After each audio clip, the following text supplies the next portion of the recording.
রয়েছেন ওলামা পরিষদের সম্মানিত সভাপতি জনাব মাওলানা আবু বকর। সম্মানিত সাথী বন্ধু, আপনারা দেখেছেন এদেশের শান্তিপ্রিয় মুসলমান, এদেশের শান্তিপ্রিয় জনগণ, এদেশবাসী জেগেছে সন্ত্রাসের বিরুদ্ধে, জুলুমের বিরুদ্ধে, নৈরাজ্যের বিরুদ্ধে। এদেশের মানুষ জেগেছে, এদেশের কালো অধ্যায় সমাপ্তি ঘোষণা করেছে। সামনে আর এই কালো অধ্যায় সৃষ্টি করা যাবে না। সন্ত্রাসী বাহিনীর এদেশে জায়গা নেই। এদেশবাসী ছাত্র জনতা প্রমাণ করেছে তাদের পুঞ্জীবিত ক্ষোভ আজকে বিস্ফোরিত হয়েছে। আমি হিন্দু ধর্মাবলম্বী ভাইদেরকে বলতে চাই, আমাদের নেতৃবৃন্দ সব সময় আপনাদেরকে আশ্বস্ত করেছে আপনারা মায়ের কুলে ঘুমাচ্ছেন। সংখ্যাগরিষ্ঠ থেকে সংখ্যালঘুরা বেশি নিরাপদে আছেন, তথাপি আপনাদের কেন প্রয়োজন আজকে বিক্ষোভ করার আমি জানি না। খবরদার, আপনারা ষড়যন্ত্রের শিকার হবে না, ষড়যন্ত্রের অংশগ্রহণ করবেন না। আপনার নিরাপদ আছেন, নিরাপদ থাকবেন ইনশাআল্লাহ। জমিয়তে উলামা ইসলাম শরীয়তপুর জেলা শাখার সম্মানিত সেক্রেটারি আলহাজ মাওলানা মুফতি ইদ্রিস কাসেমি। নাহমাদুহু ওয়া নুসাল্লি আলা রাসূলিল কারীম, আম্মা বা'দ।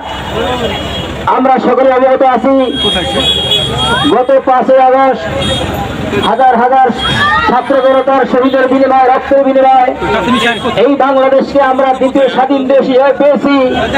আমরা এই স্বাধীনতাকে, এই রক্তের বিনিময়ে স্বাধীনতাকে মিলন করে দেব না। এখনো আমরা দেখছি সেই আওয়ামীদের দালাল শেখ হাসিনা, খুনি শেখ হাসিনার দালাল চক্র এখনো বিভিন্ন জায়গায় তারা ষড়যন্ত্র করে যাচ্ছে। আমরা আজকে অঙ্গীকারবদ্ধ হচ্ছি যে এই বাংলাদেশকে একটা শোষণ মুক্ত বাংলাদেশ গড়ার আগে আমরা এই মাঠ থেকে আমরা ইনশাল্লাহ ঘরে ফিরবো না। আমাদের রক্ত দিয়েছে, আরো দিব, আমাদের জান মাল কোরবান করে দিব এই বাংলাদেশকে একটা নিরাপদ এবং সন্ত্রাসী বাংলাদেশ গড়ার জন্য। জামাত ইসলামী বাংলাদেশের কেন্দ্র নেতা জনাব মাওলানা খলিলুর রহমান, জনাব মাওলানা খলিলুর রহমান।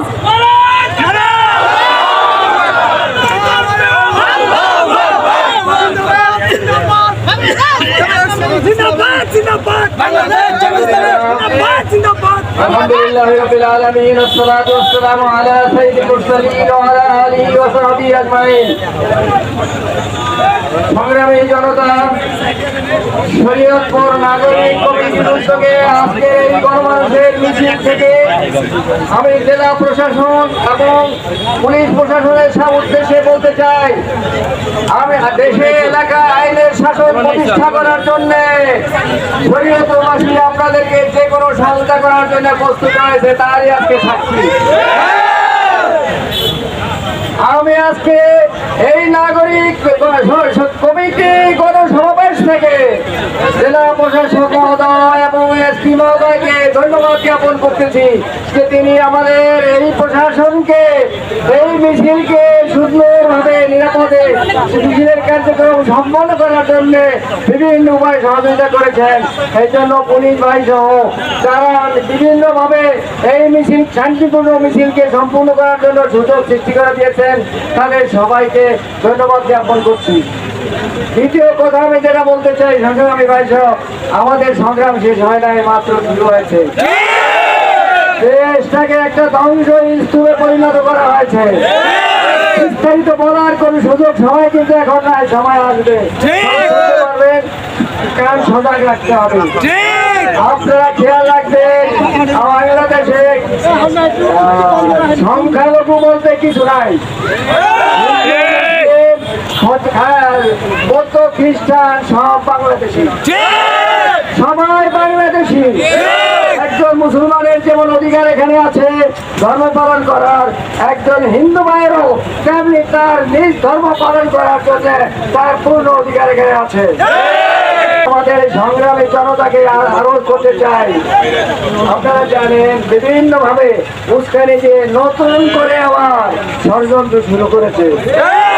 প্রশাসন সংগ্রামদের ভাঙ্গা জবাব দিচ্ছে। আপনার এই পর্যায়ে আমি যে কথা বলতে চাই, আইন আমরা কেউ হাতে তুলে নেব না, আইন কেউ হাতে তুলে নেব না। প্রশাসন মডেলে এসেছে, প্রশাসনের কাছে অভিযোগ দায়ের করবেন যে আমাকে অমুকে ঘর দুয়ার ভাঙতেছে, নষ্ট করতেছে, মন্দির ভাঙার জন্য ষড়যন্ত্র করতেছে। লিখিত ভাবে পুলিশ প্রশাসন জেলা মহোদয়ের কাছে, আপনারা জেলা প্রশাসনের কাছে পেশ করবেন। এইভাবে আমরা শান্তি শৃঙ্খলা ফিরে আনতে চাই। সম্মানিত দেশবাসী, আপনারা অবগত আছেন গণভবনে লাশের স্তূপ পাওয়া গেছে। আয়না ঘর, আয়না ঘর, আয়না ঘর, আয়না ঘর। এই আয়না ঘরে বাংলাদেশের মেধাবী নেতৃবৃন্দ বিভিন্ন পর্যায়ে তাদেরকে গুম করে 8 থেকে 10 বছর পর্যন্ত সেখানে রেখে তাদের জীবনটাকে ধ্বংস করে দেওয়া হয়েছে।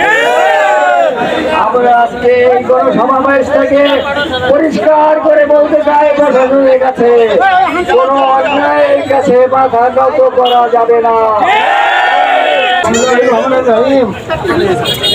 আমার প্রিয় সহকর্মী ভাইরা, আসসালামু আলাইকুম। আপনারা জানেন আমি খুবই অসুস্থ, খুবই অসুস্থ। আমি খুবই অসুস্থ, আমার প্রেশার বেড়ে গেছে।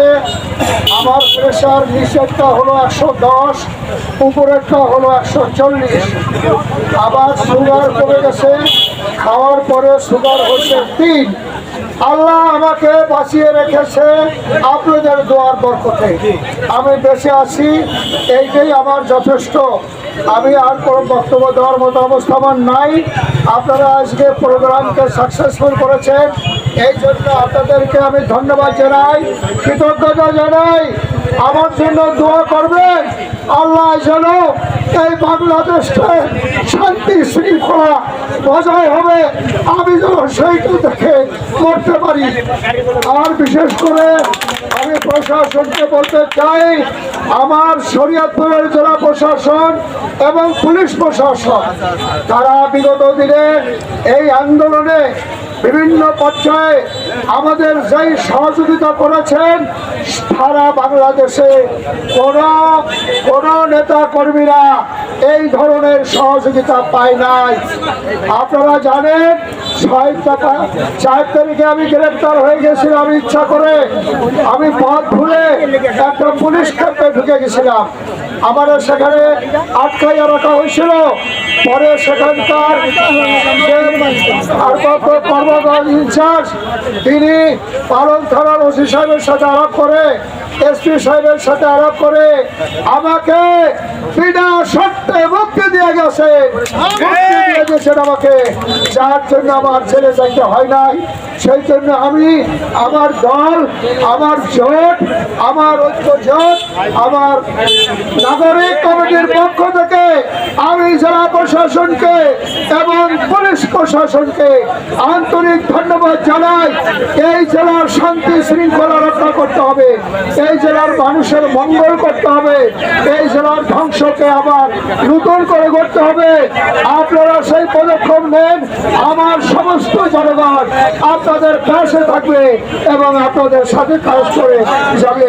শেখ হাসিনা ফেরাউন পতনের পর যেই দৃশ্য আমরা দেখেছি, এই 16 বছরে সে লক্ষ লক্ষ লোক হত্যা করেছে, এখন সেই গণকবর পাওয়া যায়।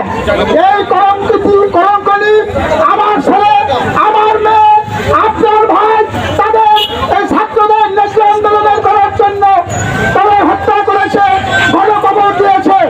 আমরা সবাই সজাগ থাকবো, কাঁধে কাঁধ নেব, সবাই সম্মিলিতভাবে চলে, সবাই এক থাকবো, সবাইকে এইখানে অংশগ্রহণ করে ধন্যবাদ আপনাদের আজকের জন্য।